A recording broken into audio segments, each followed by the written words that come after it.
જય માતાજી, જય કોળી સમાજ મિત્રો। તો આજે આ વિડીયોમાં હું તમને જાણકારી આપીશ કોળી સમાજનું વસાવેલું ગામ અને કોળીઓની ઉત્પત્તિ વિશે। પૂરા ભારતમાં કોળી સમાજની શું હાલત છે અને વંશ, કુટુંબ અને ગોત્ર કોને કહેવાય તેની જાણકારી આ વિડીયોમાં હું તમને આપીશ। તો મિત્રો, વિડીયો ગમે તો શેર જરૂર કરજો, જેથી કરીને કોળી સમાજની જાણકારી આપણા બીજા ભાઈઓને મળતી રહે। આજકાલ કોળી લોકોને અલગ અલગ રાજ્યમાં અલગ અલગ નામથી ઓળખાય છે। આ વિડીયોમાં હું તમને જાણકારી આપીશ, તો ચાલો જાણીએ વિડીયોમાં આગળ। સૌથી પહેલાં આ વિડીયોમાં વાત કરીશું કોળી સમાજના અલગ અલગ તથ્યની। સૌથી પહેલાં હું તમને કોળીઓનો પરિચય આપીશ, ત્યારબાદ કોળીઓએ વસાવેલા રામગ્રામ વિશે કહીશ, અને એ રામગ્રામ આજે ક્યાં છે અને કેવી સ્થિતિમાં છે આ પણ કહીશ, અને ત્યારબાદ હું તમને કહીશ કે કોળીઓની વર્તમાન હાલત શું છે।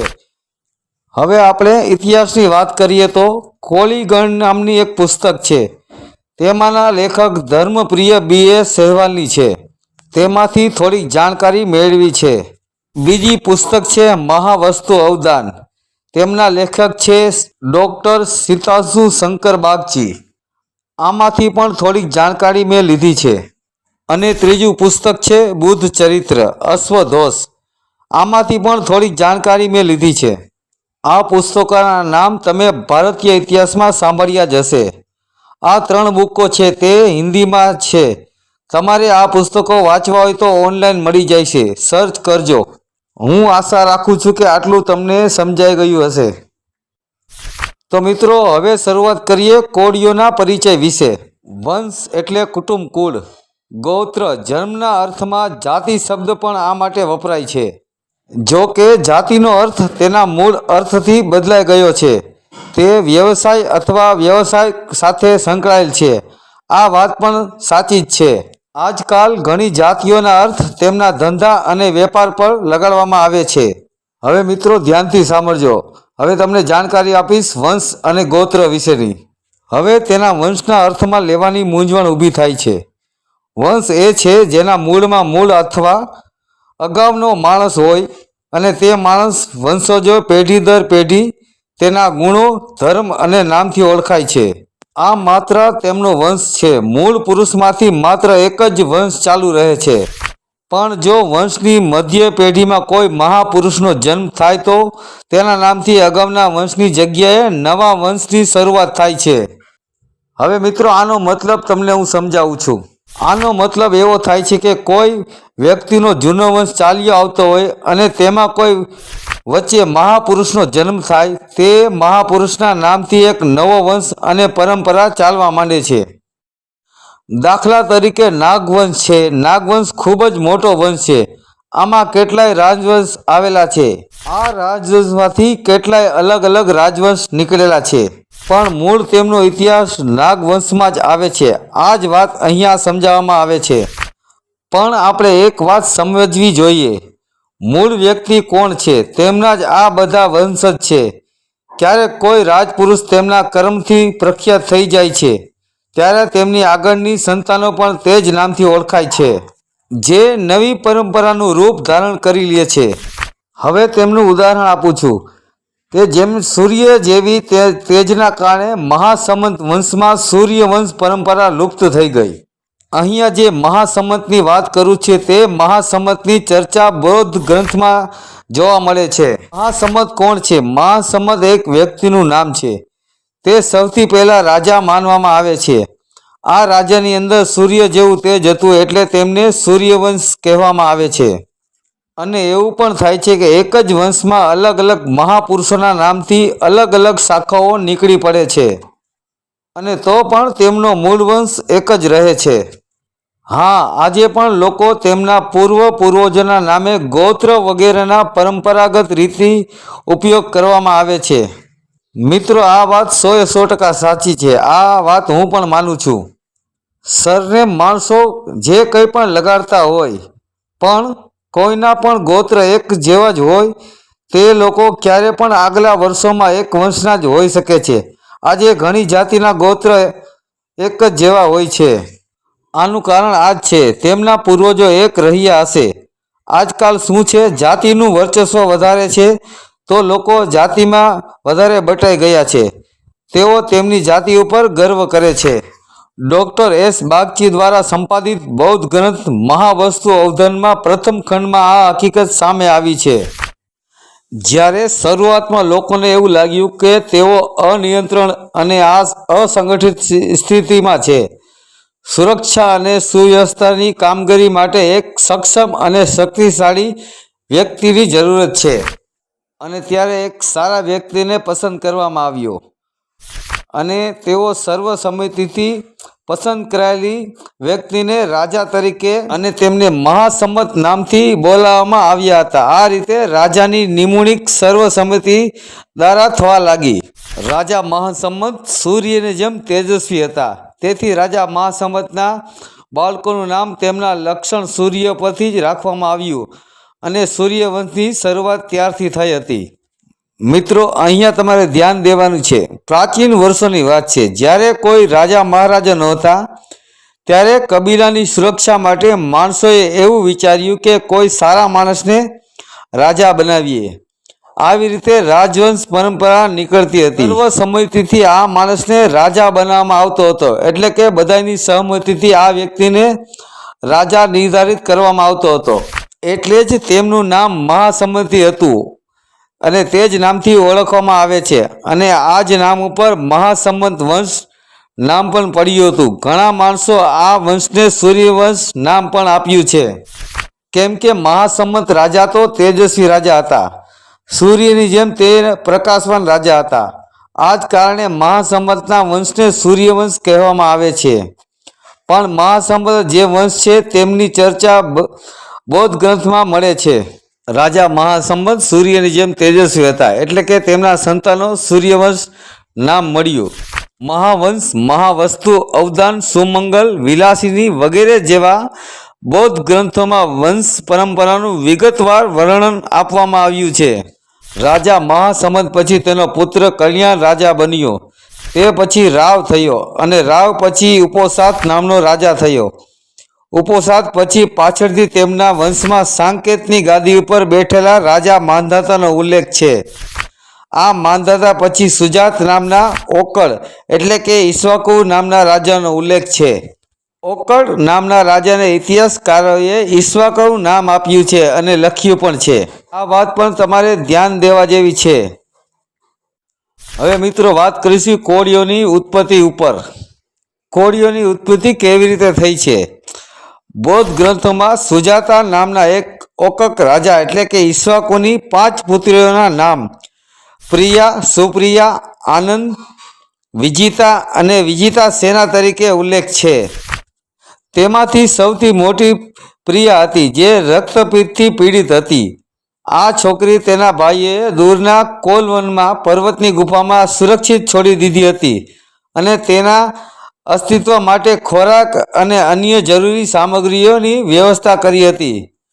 અને જેમ જેમ સમય વીતતો ગયો તેમ તેમ ગુફામાં પાણી અને હવા અને ફૂલ વૃક્ષોના પ્રભાવથી બાળકી રક્તપિત્તથી મુક્ત થઈ ગઈ. અને એક દિવસ માણસોની ગંધથી આકર્ષિત એક ભૂખ્યો વાઘ ગુફાના પ્રવેશદ્વાર ઉપર પહોંચે છે અને વાઘ તેના પંજા વડે લાકડાના થાંભલાને દૂર કરવાનું શરૂ કર્યું, જેથી કરીને તે ગુફાની અંદર જઈને આ છોકરીને ખાઈ શકે. અને ત્યારે ત્યાંથી પસાર થતા સાધુએ વાઘની ગર્જના અને છોકરીના રડવાનો અવાજ સંભળાયો હતો. તે તરત જ ત્યાં ગયા અને વાઘનો પીછો કર્યો. સાધુએ લાકડા વડે વાઘને ગુફા પાસેથી દૂર ભગાડ્યો. વાઘ ગુફા પાસેથી દૂર જંગલ તરફ ભાગી નીકળે છે. ત્યારબાદ સાધુ ગુફાના લાકડા દૂર કરે છે. સાધુએ તે સુંદર છોકરીને ગુફામાં જોઈ અને તેનો પરિચય પૂછ્યો. ત્યારે શાક્ય રાજકુમારીએ કહ્યું, અહમ કપિલ વસ્તુતો અમુકસ્ય શાક્ય સધિતા, અર્થાત હું કપિલ વસ્તુના અમુક રાજાની શાક્ય પુત્રી છું અને રક્તપિત્તના કારણે મને અહીં છોડી દેવામાં આવી છે. સાધુ તે રાજકુમારીની વાતથી પ્રભાવિત થયા અને તેણે શાક્ય રાજકુમારી સાથે લગ્ન કર્યા. આ લગ્ન પછી તેમને 32 પુત્રો થયા, જ્યારે આ પુત્રો સાધુના આશ્રમમાં ઉછેરી પછી મોટા થયા અને ત્યારે તેમની માતાએ મહાનગર કપિલવસ્તુ નગરી મોકલ્યા. માતાએ તેમના પુત્રોને કહ્યું, આ મહાન વંશ ચોક્કસ શાક્ય મારા માતા પિતા એટલે કે તમારા દાદા છે. તેઓ તમને યોગ્ય સંસાધનો સાથે સ્થાયી એટલે કે સ્થાપિત કરશે, જરૂરી સહાય પૂરી પાડવાની વ્યવસ્થા કરશે. અને જ્યારે રાજકુમાર તેની માતાને કહેવા મુજબ કપિલવસ્તુ પહોંચ્યા ત્યારે શાક્ય લોકો તેમને જોઈને આશ્ચર્યચકિત થઈ ગયા અને તેમનો પરિચય પૂછ્યો. અહીંયા એક વાત ધ્યાન દેવા જેવી છે મિત્રો. આ કહાની છે ભગવાન બુદ્ધના પહેલાંની કે બુદ્ધ પછીની નથી. શાક્ય શબ્દ ખૂબ જ જૂનો છે. આ પણ એક ધ્યાન રાખવા જેવી વાત છે. રાજકુમારોએ વારાણસીના સાધુનો પરિચય કરાવ્યો એટલે કે તેમના પિતા, અને ત્યાં સુધીની આખી વાર્તા કહી સંભળાવી જેથી શાક્યો ખૂબ ખુશ થઈ ગયા. વારાણસીના આ સાધુનું નામ રામ હતું. કોલિયોના પુત્રોએ તેમના શાક્ય દાદા અને મામાની મદદથી અને તેના સમર્થનથી રોહિણી નદીના પૂર્વમાં એટલે કે પ્રદેશના તેમના પિતા રાજા રામના નામે રામનગર શહેરની સ્થાપના કરી, જે રામગ્રામ કોલનગર તરીકે પણ ઓળખાતું હતું. શાક્યોએ તેમના કેટલાક ભત્રીજાઓને તેમના પોતાના રાજ્યની અંદર રોહિણી નદીના પશ્ચિમ કાંઠે આવેલા વિસ્તારમાં સ્થાપિત કર્યા અને આ વિસ્તારના રાજા દેવદહના નામે દેવદહ નગરમાં આગળ વિકસાવ્યું. શાક્ય કન્યાથી જન્મ લેવાના કારણે તેઓ કુમારો અને કપિલવસ્તુના શાક્ય કહેવાતા હતા. હું તમને થોડુંક સમજાવવા માંગીશ અને યાદ રાખવા જેવી બાબત એ છે, આ સાધુ જે વારાણસીને હતા તેમનું નામ રામ હતું અને તેની ઘણી જગ્યાએ કોલ નામના પણ આપવામાં આવી છે. કોળીઓનું નામ કોલ વૃક્ષના આધારે પડ્યું છે. આ પણ એક યાદ રાખવા જેવી બાબત છે. તો મિત્રો હવે આગળ જાણીએ કોળીઓનું ગ્રામ રામગ્રામ વિશે. રામગ્રામ જેને કેટલીક જગ્યાએ કોલનગર અને બુદ્ધ ચરિત્ર ગ્રંથમાં રામપુર પણ કહેવામાં આવે છે. આ શહેર કોલિયોના પ્રજાસત્તાકની રાજધાની હતું. આધુનિક મહારાજગંજ જિલ્લા ધર્મોલી ગામથી થોડે દૂર આવેલ કોલિયોનું રામગામ જંગલમાં આવેલ રામગામ સ્તૂપ છે, જે ભગવાન બુદ્ધના અવશેષો પર રામગામના કોળીઓએ રાજાઓએ બાંધ્યો હતો. અત્યારે ત્યાંના ગ્રામીણ લોકો આ સ્તૂપને કનૈયા બાબાનું સ્થાન કહે છે. રામગ્રામના શહેરના ખંડર આ સ્તૂપથી થોડે દૂર છે. વર્ષોથી સતત અવગણનાને કારણે આ સ્તૂપ ખંડેરમાં ફેરવાઈ ગયું છે. તેની પ્રાચીન ઈંટો ચારે બાજુ પથરાયેલી છે. ઉપરના ભાગમાં કોલ વૃક્ષ ઉગ્યું છે. એ જ કોલ વૃક્ષની નજીક સ્તૂપની ટોચ ઉપર ગોળ પથ્થરના થાંભલાનો છેડો એ જ રીતે બહાર નીકળેલ છે, જે રીતે દેવદહની મહામાયા ધતુ સ્તૂપની ટોચ ઉપર બહાર નીકળેલ છે. આવા ગોળ પથ્થરના સ્તંભોનો બહાર નીકળેલા ઉપલા છેડા જોઈને આજના લોકો શિવલિંગનો ભ્રમ થાય છે. આ સમૃદ્ધ સ્તૂપ ગર્ભગૃહ આ પટ્ટીથી ઢંકાયેલું હતું. ગુપ્તકાળ દરમિયાન આ સ્તૂપનો જીર્ણોદ્ધાર કરવામાં આવ્યો હતો. આ સ્તૂપ પાસે કુશાલ કાળના સિક્કા પણ મળી આવ્યા છે. એક વાત સમજવા જેવી એ છે કે આ સ્તૂપ શિવલિંગ જેવો દેખાય છે. તેના ઘણા ઇતિહાસકારોએ શિવલિંગની પણ કહી નાખ્યું છે. એટલે જ આ સ્તૂપને રામગ્રામનું સ્તૂપ માનવામાં આવે છે અને રામગ્રામ કોળીઓનું ગામ હતું. હવે વાત કરીશું કોળીઓનું વર્તમાન સ્થિતિની, એટલે કે હાલના સમયમાં કોળીઓની શું સ્થિતિ છે. પૂરા ભારતમાં ક્યાંય ક્યાંય કોળીઓને ક્યાંક કોરી નામથી પણ ઓળખવામાં આવે છે. અલગ અલગ રાજ્યમાં અલગ નામથી ઓળખાય છે. હિમાચલ પ્રદેશ દક્ષિણ પશ્ચિમ સરહદ પંજાબ અને હરિયાણા દ્વારા વહેંચાયેલી છે. અહીંના કોળી લોકો આ રાજ્યના સરહદી વિસ્તારોમાં આવી અને ત્યાં સ્થાયી થયા છે. જ્યાં સુધી ઉત્તરાખંડનો સંબંધ છે, ત્યાંના ડુંગરાળ ગામો અને નગરોમાં માત્ર કોળી લોકો જ વસે છે. વિખરાયેલી વસાવતો મેદાનો વિસ્તારોમાં પણ જોવા મળે છે. દેહરાદૂન નજીકના ડુંગરો ગામમાં તેઓની નાના ડુંગરના જમીન સમતળ કરે છે અને ખેતી કરે છે. કોળી લોકો પૂર્વથી પશ્ચિમ સુધીના સમગ્ર હિમાચલ પ્રદેશના સ્થાયી થયા હોવા છતાં પણ નેપાળના તેરેય પ્રદેશમાં માત્ર કોળીઓ જ નથી, તેઓ ભારતના અન્ય વિસ્તારોમાં સ્થાયી થયા છે. ઉત્તર પ્રદેશનો પશ્ચિમ વિસ્તાર, જેનો મોટો હિસ્સો નવા રચાયેલા ઉત્તરાખંડ રાજ્યને ગયો છે, ત્યાંના કોળીઓ પોતાને ભૂયાર કહે છે. આજના આખા ઉત્તર પ્રદેશમાં પણ તેમની સંખ્યા ઓછી નથી. અહીં તેમને કોલીઓને બદલે કોરિયા કહેવામાં આવે છે. અહીં કેટલાક લોકો ખેતી કરે છે, કેટલાક લોકો નોકરી કરે છે અને કેટલાક લોકો નાના ધંધે કરીને પોતાનું ગુજરાન ચલાવે છે. અને મિત્રો, કોરી અને કોળી અલગ નથી. આ વાત યાદ રાખજો, બંને એક જ છે. 100 વર્ષ પહેલાં સુધી ઉત્તર પ્રદેશ અને તેની સરહદે રાજસ્થાન અને મધ્યપ્રદેશના કોરીઓ કાપડ વણવાનો વ્યવસાય કરતા હતા, પણ હવે તેઓ આ કામ છોડી દીધું છે.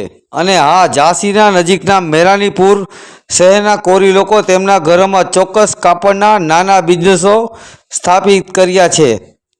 પણ મધ્ય પૂર્વીય ઉત્તર પ્રદેશના કોળીઓ હજુ પણ ખેતી કરે છે અને તેઓ પોતાને શાક કોરી કહે છે. એ જ રીતે તેઓ આગ્રા, ઇટાવા, મૈનપુરી અને ઇટાવા જિલ્લાના કીર કચ્છી વગેરે પણ આજે પોતાને શાક્ય કહે છે.